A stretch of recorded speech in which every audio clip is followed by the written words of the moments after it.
স্বাগতম জানাইছো প্ৰশ্নবোধকলে আৰু আজি লৈছো এটা গুৰুত্বপূৰ্ণ বিষয় পেট্ৰোলিয়াম ডিলাৰ এছ'চিয়েশ্যনে যি ইথানল ব্লেন্ডিং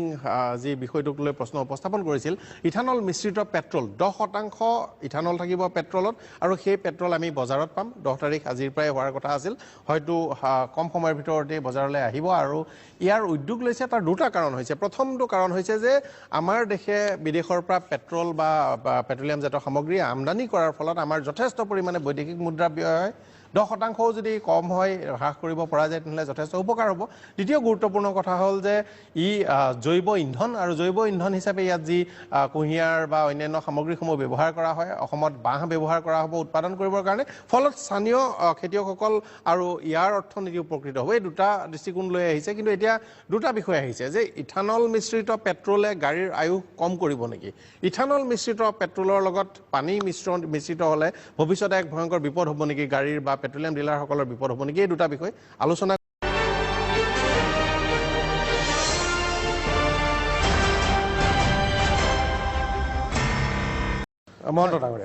বিখ্যাত বিনিয়োগকাৰী ৱাৰেন বাফেটে কৈছিলে one day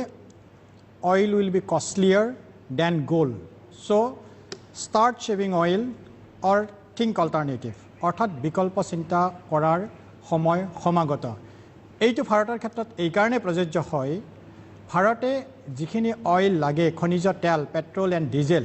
তাৰে 85% আমি বিদেশৰ পৰা ক্ৰয় কৰিব লাগে গতিকে 85%ৰ যদি আমি 10% সেভ কৰিব পাৰোঁ that means it comes two 75% আৰু এই 10% টু সেভ বুলি মই এই কাৰণে কৈছোঁ আমি এই কাৰণে বচাব পাৰিম যিটো ইথানল বুলি কোৱা হৈছে ইথানল তেল অৰ্থাৎ ইথানল তেলটো যিটো বায়োফুয়েল আমাৰ ইয়াত কৃষিজাত সামগ্ৰীৰ পৰা প্ৰডাক্ট কৰি উলিয়া হয় অৰ্থাৎ বিশেষকৈ আপুনি কুঁহিয়াৰৰ ৰস কুঁহিয়াৰ তাৰপিছত ছানফ্লাৱাৰ মিঠা আলু বা বাঁহ এইবিলাক যদি চাই সূক্ষ্মভাৱে যদি আমি পৰ্যালোচনা কৰোঁ যিহেতু ভাৰত এখন কৃষি প্ৰধান ৰাজ্য বিশেষকৈ এই ৰ মেটেৰিয়েলছখিনি ভাৰতত প্ৰচুৰ পৰিমাণে পোৱা যাব আৰু ইয়াৰ পোৱাৰ লগে লগে বিশেষকৈ কৃষকসকল বা ইয়াৰ ৰিলেটেড যিবিলাক ইণ্ডাষ্ট্ৰী আহিব হেতুৱে যথেষ্ট উপকৃত কৰিব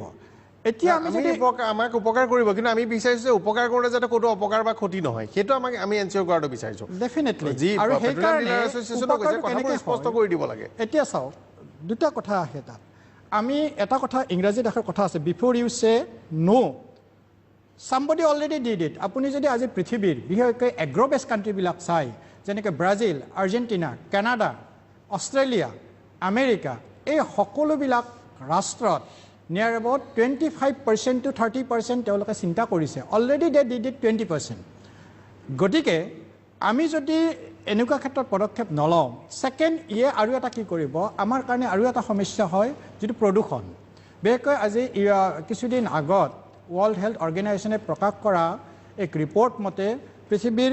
সৰ্ববৃহৎ বায়ু প্ৰদূষণে প্ৰদূষিত বিশেষকৈ ইন্ধনৰ কাৰণে এইখন হৈছে দিল্লী আৰু আপোনালোকে নিশ্চয় জ্ঞাত হ'ব মহামান্য আদালতে আনকি দিল্লীৰ এই প্ৰদূষণৰ কাৰণে স্কুল কলেজ বন্ধ দিব লগা হৈছিল এনেকুৱা এদিন নহয় এদিন যদি আমি পদক্ষেপ নলওঁ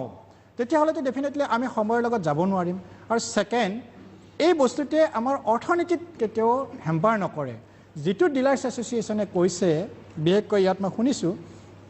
ইয়াত তেখেতসকলে পানীৰ লগত মিক্স হোৱাৰ ক্ষেত্ৰত এটা সন্দেহ প্ৰকাশ কৰিছে য'ত সমস্যা আছে তাত সমাধান আছে ঠিক তেনেকৈ যেনেকৈ উপযুক্ত ৰাজীৱ গোস্বামী ডাঙৰীয়াই কৈছিলে যে আমি চিলিকা মিক্স কৰিও ইয়াৰ এটা প্ৰতিৰোধ কৰিব পাৰোঁ গতিকে বিভিন্ন উপায় আছে কিন্তু এটা কথা ঠিক এক সময়ৰ দাবী যদি পেট্ৰলৰ অল্টাৰনেট কৰিব লগা হয় তেতিয়াহ'লে আমাৰ ওপৰত দুটাই অপশ্যন থাকে এটা হ'ল ইথানল বেছ আৰু এটা হ'ল ই কাৰ মানে ইলেক্ট্ৰনিক যাব লাগিব কোনোবা এটা দিশে আমি যাবই লাগিব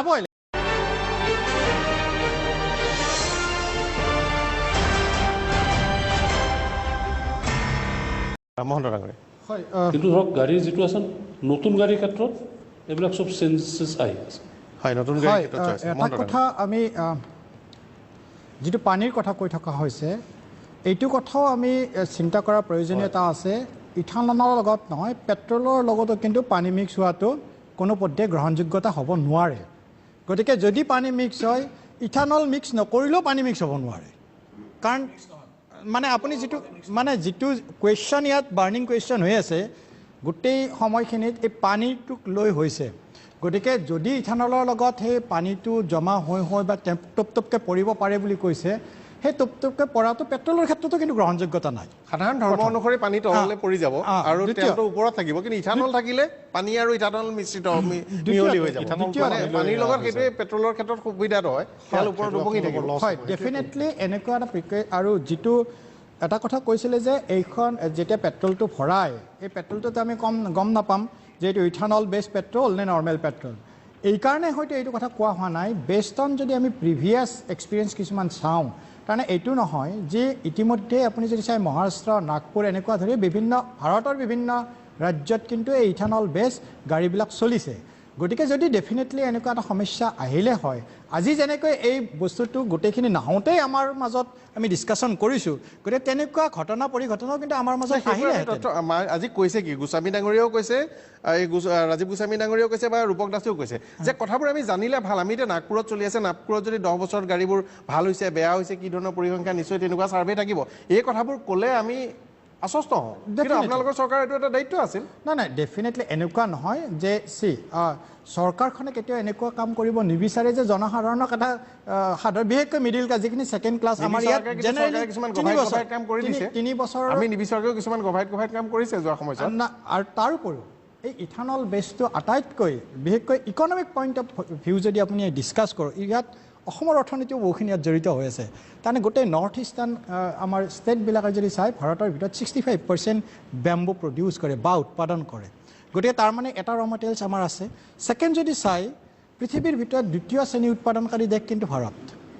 তাৰমানে আপুনি মহাৰাষ্ট্ৰ নাগপুৰ সোলাপুৰ ইউপি গতিকে ৰ মেটেৰিয়েলছৰ যেতিয়া আমাৰ এই কৃষি বেছ ৰ মেটেৰিয়েল আৰু সেইটোৱে কি কৰিব অনলি আমি যেতিয়া বাৰে বাৰে কওঁ যে কৃষকে উৎপাদিত সামগ্ৰীৰ মূল্য নাপায় বুলি কয় গতিকে বহু পৰিমাণে কৃষকসকল কিন্তু আৰু এটা সুবিধা আছে বাজিলত আমাৰ চেনি কোম্পানীসমূহৰ ডাঙৰ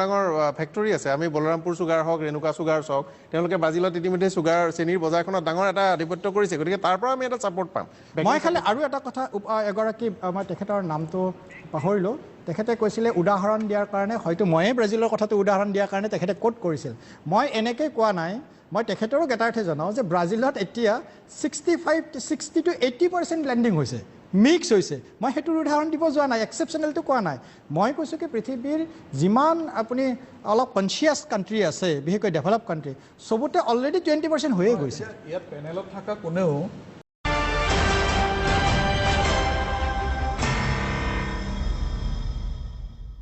ভিডিঅ'ৰ পিছত স্বাগতম জনাইছোঁ আমি আলোচনা কৰি আছোঁ ইথানল মিশ্ৰিত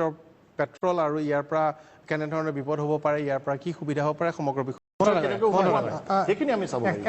এষাৰ কথা আছিলে শেষৰ ৰবাৰ্ট কিয়ছাকিয়ে কৈছিল oil is like a time once gone will never come back again ঠিক একেই কথা যদি আপুনি ইথানল মিক্স কৰে ইথানলৰ যিটো বাই প্ৰডাক্ট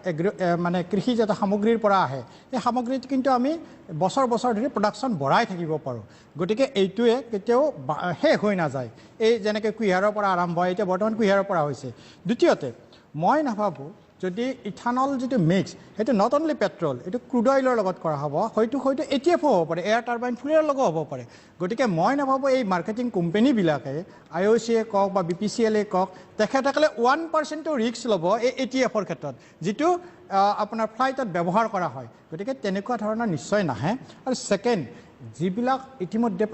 এই ক্ষেত্ৰত ইনিচিয়েটিভ লোৱা হৈছে একদম চমুকৈ কওঁ তাত এটা শাৰীতে কোনো GST লগোৱা হোৱা নাই কোনো ইনকাম টেক্স দিয়া হৈছে ৰেহাই দিয়া হৈছে গতিকে বহুত ধৰণৰ সুবিধা দিয়া হৈছে গতিকে আমাৰ বায়'ফুৱেল বা ইথানল কিন্তু ফিউচাৰ অফ আমি যদি অল্টাৰনেট বুলি ভাবোঁ ক্ৰুড অইলৰ এইটোৱে ফিউচাৰ হয়